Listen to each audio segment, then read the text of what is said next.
हो सकता हो आप 2024 में अनेक प्रकार के पापों में गिरे। आपने तमाम प्रकार की मूर्खताओं को किया, परमेश्वर के खिलाफ चले, परमेश्वर के हृदय को दुखी किया और आप एक हारा हुआ जीवन जीते रहे।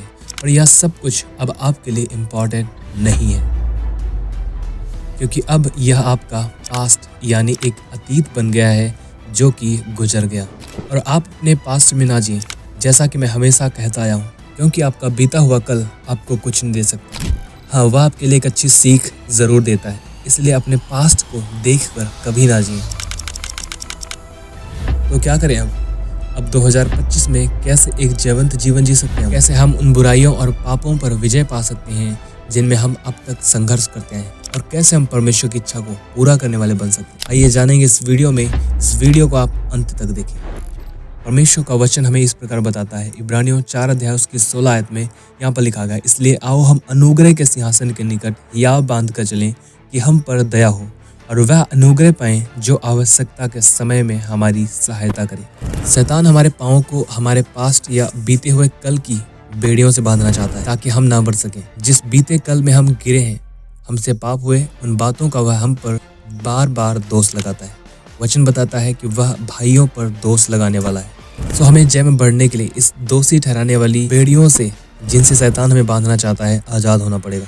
मसीह के सामने, सलीब के सामने अपने सब पापों से पश्चाताप करने के द्वारा और मसीह के लहू की सामर्थ पर विश्वास करके। और मसीह का लहू आपके सब पापों की सामर्थ से बहुत अधिक सामर्थ्य है। ऐसा कोई भी पाप नहीं है आपका जिसे खुदावंद यीशु मसीह का लहू मिटा ना सके। और इस बात में विश्वास करें और हियाव बांधकर परमेश्वर के अनुग्रह के सिंहासन के निकट चलें। यह वचन आपको पूरी तरह से परिवर्तित करके रख सकता है यदि आप इस वचन के प्रति समर्पित हो जाते हैं। यहाँ पर इब्रानियों को लिखने वाला कहता है, आओ हम अनुग्रह के सिंहासन के निकट हियाव बांध कर चलें कि हम पर दया हो। यहाँ पर पहली चीज जो बताई गई है वह है, आओ हम हियाव बांधकर परमेश्वर के अनुग्रह के सिंहासन के निकट चलें। हम हियाव कब खो देते हैं? परमेश्वर के सम्मुख, जब हम शैतान की सुनकर स्वयं को दोषी ठहराने लग जाते हैं। परमेश्वर नहीं चाहता कि आप स्वयं को दोषी ठहरा कर जिएं, वो चाहता है कि आप हियाव बांधकर उसके सम्मुख आए ताकि वह आपके ऊपर दया करे और आपको अनुग्रह दे, ताकि आप भविष्य में पापों के गुलाम ना रहें। जब हम परमेश्वर के निकट आते हैं, अनुग्रह के सिंहासन के निकट आते हैं, हमारे ऊपर 2 चीज़ें परमेश्वर करता है।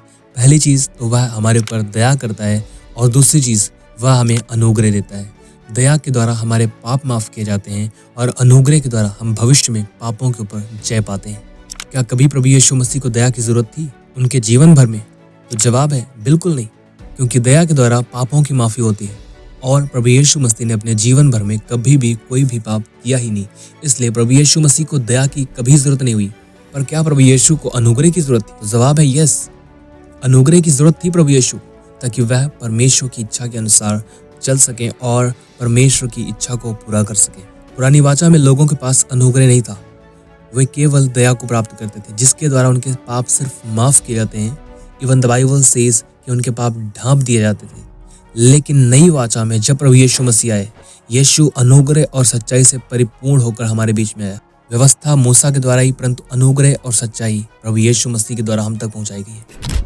और परमेश्वर अब जो नई वाचा में लोग हैं उनके लिए एक प्रतिज्ञा देता है कि अब जो मसीह यीशु में हैं उन पर दंड की आज्ञा नहीं, क्योंकि वे शरीर के अनुसार नहीं परंतु आत्मा के अनुसार चलते हैं।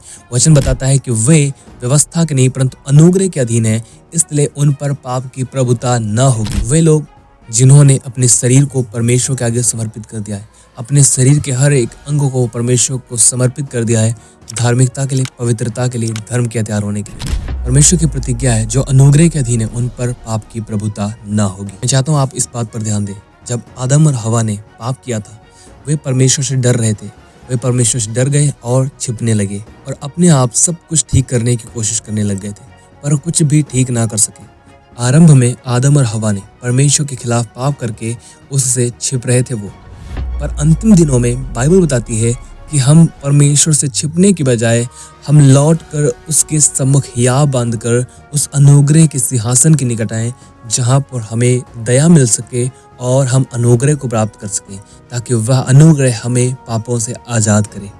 अनुग्रह परमेश्वर की ओर से हमारे लिए एक सहायता है। अनुग्रह परमेश्वर की महान सामर्थ है जो हमें जयवंत बनाती है। बाइबल आपको इनवाइट करती है कि आप अनुग्रह के सिंहासन के निकट आएं और आप परमेश्वर की मदद को प्राप्त करेंगे। वचन बताता है परमेश्वर घमंडियों का विरोध करता है, परंतु दीनों पर वह अनुग्रह करता है। परमेश्वर के सामने दीन होना और कुछ नहीं है, स्वयं को परमेश्वर के पास लाना और सब बातों में उस पर निर्भर हो जाना है, क्योंकि घमंडी व्यक्ति कभी परमेश्वर के करीब नहीं आता और न ही वह परमेश्वर पर निर्भर होता है। पर दीन व्यक्ति परमेश्वर के पास मदद पाने, अनुग्रह पाने आता है, ताकि वह परमेश्वर की इच्छा के अनुसार जीवन व्यतीत कर सके। हम अपनी लाइफ में अपने आप से कुछ भी अपने जीवन में ठीक नहीं कर सकते। हमें परमेश्वर के अनुग्रह के सिंहासन के निकट आना पड़ेगा ताकि हम मदद को प्राप्त कर सकें। वचन बताता है कि अनुग्रह के सिंहासन के निकट जब हम आएंगे तो हमें वह अनुग्रह देगा, ताकि हम जब हमें ज़रूरत पड़े वह हमारी सहायता करे।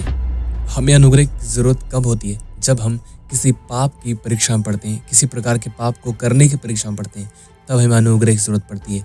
और अनुग्रह हमें उन सब चीज़ों के लिए जो बुरी हैं उन्हें ना कहने के लिए हमारी मदद करता है। ये परमेश्वर की सहायता है, जब हम उसके पास जाते हैं वो हमें देता है। सो अगर आप पापों और बुराइयों के ऊपर विजय प्राप्त करके एक जयवंत जीवन जीना चाहते हैं तो आपको निरंतर इस अनुग्रह के सिंहासन के निकट आना पड़ेगा, क्योंकि यहाँ पर आपको दो चीज़ें मिलती हैं। दया, जिसके द्वारा आपके हर एक अधर्म, हर एक पाप को मिटा दिया जाता है, और अनुग्रह, जिसके द्वारा आप जयवंत होते हैं, पापों और बुराइयों के ऊपर जय को प्राप्त करते हैं। और याद रखें परमेश्वर की इस प्रतिज्ञा को जो उसने अपने लोगों के लिए की है, कि अब जो मसीह यीशु में है व्यवस्था के अधीन नहीं है, वे अनुग्रह के अधीन है, इसलिए उन पर पाप प्रभुता नहीं कर सकता। पौलुस कहता है, जब मैं कमज़ोर होता हूँ तभी मैं बलवंत होता हूँ, क्योंकि मसीह की सामर्थ मुझ पर छाया करती है। प्रभु यीशु मसीह ने पौलुस से कहा, मेरा अनुग्रह तेरे लिए काफ़ी है। हमारे लिए मसीह का अनुग्रह काफ़ी है। जयवंत होने के लिए, बलवंत होने के लिए, दृढ़ और स्थिर होने के लिए मसीह यीशु का अनुग्रह काफ़ी है। तो हमें अनुग्रह प्राप्त करने के लिए स्वयं को दीन करके, नम्र करके, अपनी क्वालिटीज़, अपनी अच्छाइयों और सब चीज़ों को पीछे रख के परमेश्वर के सामने दीन होकर आना पड़ेगा, ताकि हम अनुग्रह को प्राप्त करें। और वह अनुग्रह हमें एक जयवंत योद्धा बनाएगा, हमें एक जयवंत पुत्र बनाएगा, हमें एक अच्छा याजक बनाएगा, हमें प्रभुता करना सिखाएगा, ताकि हम मसीह की तरह बनते जाएं। सो आई होप आपने ज़रूर परमेश्वर के वचन के द्वारा आशीष को प्राप्त किया होगा। वीडियो अगर आपको अच्छा लगा तो इस वीडियो को आप बहुत सारे लोगों तक शेयर करें, ताकि वे लोग भी परमेश्वर के वचन को सुनकर आशीष को प्राप्त करें। मिलते हैं एक और वीडियो में, तब तक के लिए आप सभी को जय मसीह की। May God bless you all.